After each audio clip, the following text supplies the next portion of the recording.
ह्या चॅनलमध्ये तुमचं खूप खूप स्वागत आहे। श्री स्वामी समर्थ। आता मी तुम्हाला सांगणार हनुमान जयंती।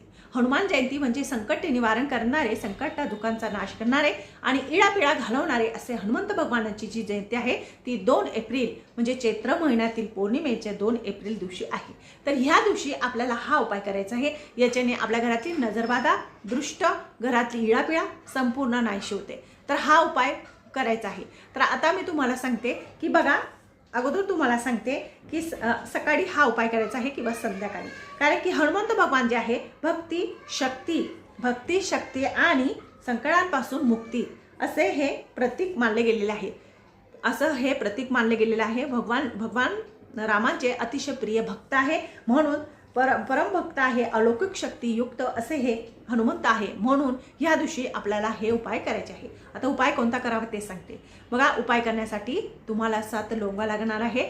7 लोंगा घ्यायच्या, कापूर घ्यायचं, त्या जाळायच्या संध्याकाळच्या टायमाला आणि संध्याकाळी देवाजवळ बसून। आता तुम्हाला मंदिरात करता आलं तर ठीक आहे, नाही तर घरी केला तरी सुद्धा चालेल।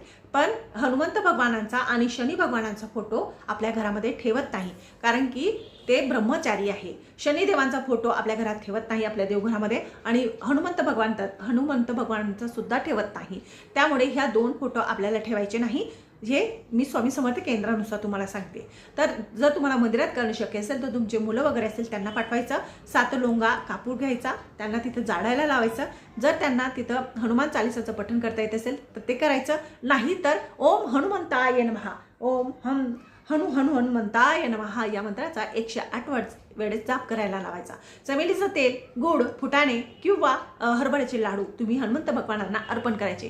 याच्याने काय होईल तर जे लोंगा वगैरे आहे ते तिथे जाळणार, तर आपण घरी पण जाळायच्या। काय करायचं, संध्याकाळी 7 लोंगा घ्यायचा, कापूर घ्यायचं आणि त्या आपल्या जाळायच्या देवाजवळ बसून। तुम्हाला स्त्रीने पण हे नामस्मरण करायचं, आपल्या देवघराजवळ बसून घरामध्ये त्या फिरवायच्या।